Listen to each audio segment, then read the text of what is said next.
नमस्कार, जोहार। न्यूज जजबेट के न्यूज बुलेटिन में आपका स्वागत है। वक्त हो चला है सुबह से लेकर शाम तक की बड़ी खबरों का।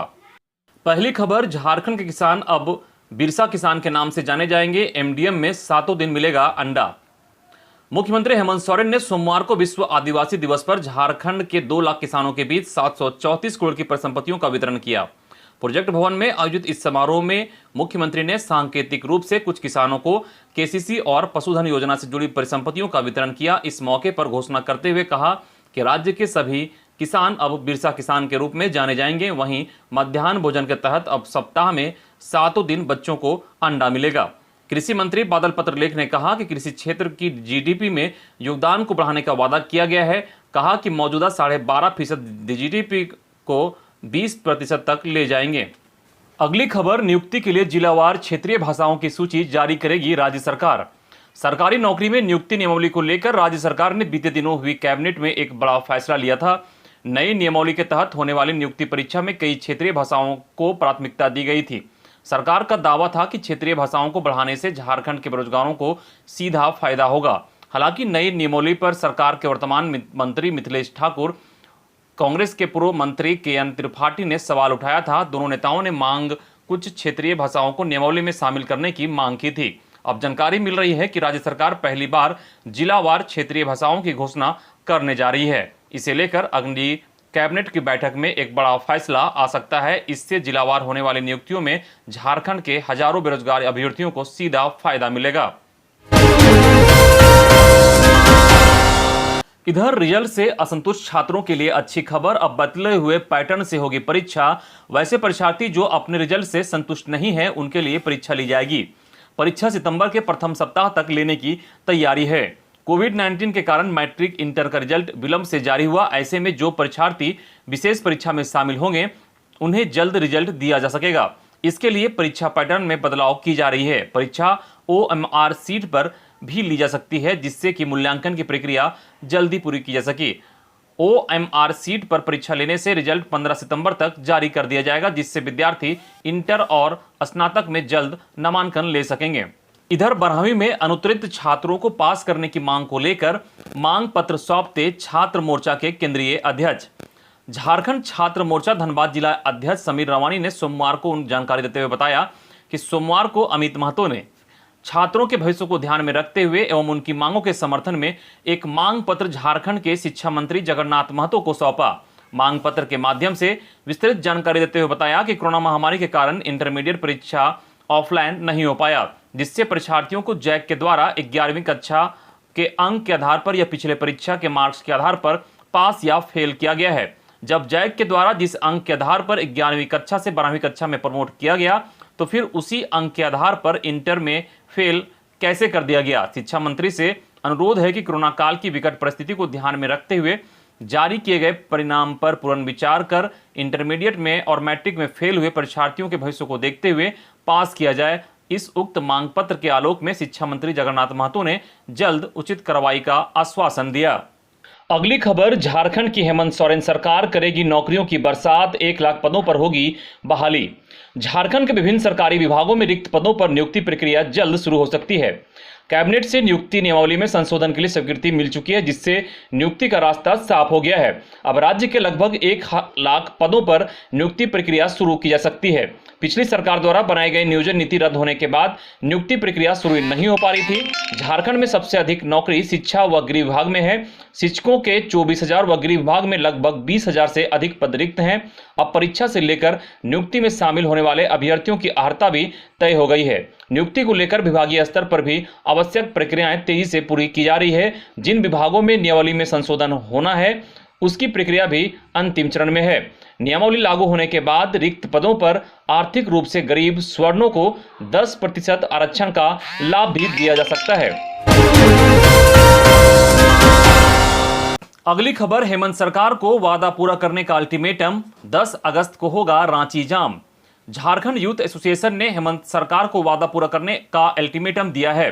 सदस्यों ने कहा है कि 24 घंटे में हेमंत सरकार युवा, अनुबंध कर्मी और आम जनता से किए गए सभी वादे पूरी करे, वरना 10 अगस्त से रांची जाम होगा। एसोसिएशन के बैनर तले 8 अगस्त से राज्य के लगभग सभी जिला में एक साथ झारखंड अगस्त क्रांति मनाया जा रहा है।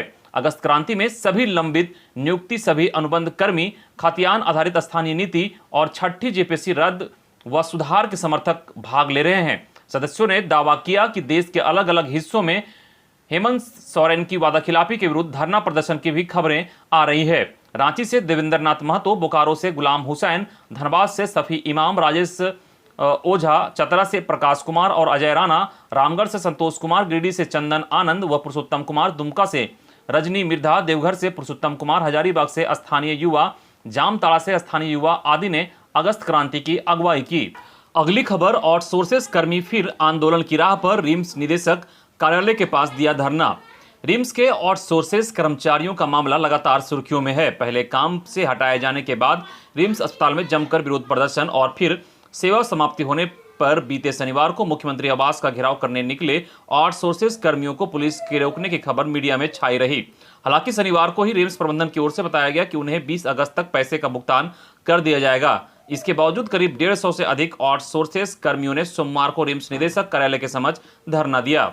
दोस्तों, आगे और भी कई महत्वपूर्ण खबरों की ओर बढ़ें उससे पहले आपसे एक अनुरोध है कि यदि आपने हमारे चैनल को अभी तक सब्सक्राइब नहीं किया है तो हमारे चैनल को सब्सक्राइब कर दे, साथ ही साथ बेल आइकन को दबाना ना भूले ताकि हर अपडेट आपको मिलती रहे। अगली खबर, केंद्रीय सरना समिति ने मनाया आदिवासी दिवस, समाधि स्तर पर लगाए पौधे। केंद्रीय सरना समिति ने सोमवार को आदिवासी की ओर से भगवान बिरसा मुंडा की समाधि स्थल पर वृक्षारोपण किया। विश्व आदिवासी दिवस पर समाधि स्थल में दीप जलाकर वीर शहीदों को नमन किया गया। विश्व आदिवासी दिवस को केंद्रीय सरना समिति ने संकल्प दिवस के रूप में मनाया। इस अवसर पर जगलाल पहान ने कहा कि आदिवासियों को अपने आने वाली पीढ़ी के लिए धर्म, संस्कृति, रीति रिवाज और परंपराओं को संरक्षित करने की आवश्यकता है। अगली खबर, 400 वकील लड़ेंगे दिवंगत मनोज झा का केस, आरोपियों की मुश्किलें बढ़नी तय। रांची सिविल कोर्ट के दिवंगत अधिवक्ता मनोज झा की हत्या के बाद राज्य भर के वकीलों में काफी आक्रोश देखने को मिला। वकील हत्यारों की गिरफ्तारी के लिए सड़क पर उतरे, जिसके बाद पुलिस ने काफी तत्परता दिखाते हुए इस कांड में शामिल सभी आरोपियों को एक-एक कर गिरफ्तार कर लिया। सभी अभियुक्त जेल की सलाखों के पीछे हैं। अब आरोपियों की गिरफ्तारी के बाद वकील न्याय के लिए पहुंच रहे हैं। बताया जा रहा है कि 400 वकील दिवंगत मनोज झा का केस लड़ेंगे और आरोपियों को सजा दिलाएंगे। अगली खबर, छठी जेपीएससी केस में सफल अभ्यर्थियों की याचिका पर डिवीजन बेंच में मंगलवार को होगी सुनवाई, महत्वपूर्ण होगी हियरिंग। झारखंड हाईकोर्ट में छठी जेपीएससी मामले में दायर अपील याचिका पर मंगलवार को सुनवाई होगी। मंगलवार को होने वाली सुनवाई के लिए जारी कॉज लिस्ट में प्रार्थी शिशिर तिग्गा और अन्य की अपील याचिकाओं को भी सूचीबद्ध किया गया है। प्रार्थियों की ओर से अधिवक्ता इंद्रजीत सिन्हा, अधिवक्ता सुमित गरोदिया समेत हाईकोर्ट के कई नामी वकील अपील याचिका पर बहस करेंगे। अपील याचिका पर हाईकोर्ट के डिवीजन बेंच में सुनवाई होगी। इस मामले में सिंगल बेंच में याचिका दायर करने वाले अभ्यर्थियों के द्वारा पूर्व में ही हाईकोर्ट के समक्ष कैविएट दायर की जा चुकी है। अगली खबर, देवघर में मजदूर यूनियन ने किया प्रदर्शन, केंद्र सरकार की नीतियों का किया विरोध। 9 अगस्त क्रांति दिवस के अवसर पर इस जुलूस प्रदर्शन कार्यक्रम में झारखंड निर्माण मजदूर यूनियन के अलावा जन संगठन और झारखंड राज्य विद्यालय रसोईया संघ भी शामिल था। यह कार्यक्रम रसोईया संघ के जिला सचिव कॉमरेड जयदेव सिंह की अध्यक्षता में आयोजित की गई।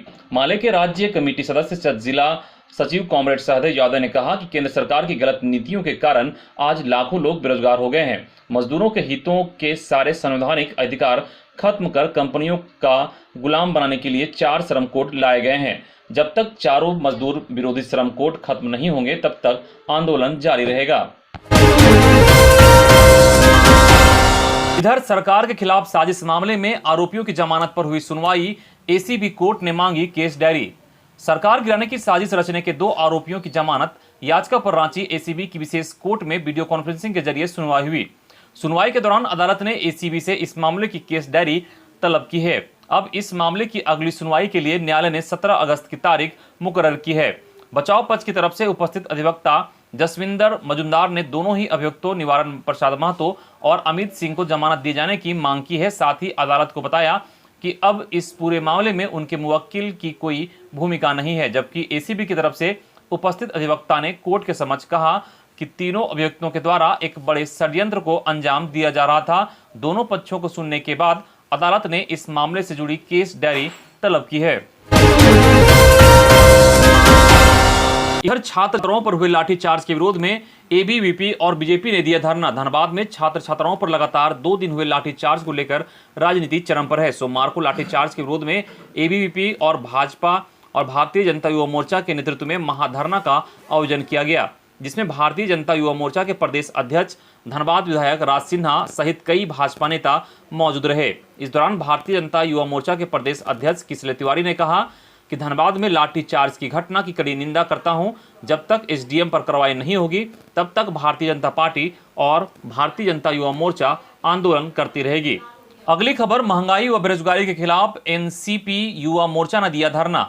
देश में बढ़ती महंगाई व बेरोजगारी के खिलाफ एनसीपी युवा मोर्चा की जमशेदपुर इकाई ने सोमवार को मांगो गांधी मैदान में गांधी की प्रतिमा के सामने धरना दिया। एनसीपी के राष्ट्रीय प्रवक्ता डॉक्टर पवन पांडे ने कहा कि हमें महंगाई और बेरोजगारी से लड़ना है। युवा महंगाई और बेरोजगारी से परेशान होकर आत्महत्या करने के लिए विवश हो रहे हैं। अगली खबर, रूपा तिर्की की संदिग्ध मौत मामले में सुनवाई टली। अंतरिम सुनवाई 11 अगस्त को। साहेबगंज महिला थाना प्रभारी रूपा तिर्की की संदिग्ध मौत मामले में सीबीआई जांच की मांग को लेकर 9 अगस्त को होने वाली सुनवाई टल गई। झारखंड हाईकोर्ट ने जांच को लेकर दायर याचिका पर 11 अगस्त को अंतरिम सुनवाई करने का फैसला लिया है। इससे पहले इस मामले को लेकर 29 जुलाई को झारखंड हाईकोर्ट में सुनवाई हुई थी, जहां कोर्ट ने पुलिस पदाधिकारी की मौत से जुड़े हुए मामला होने के कारण इसे गंभीर बताया था।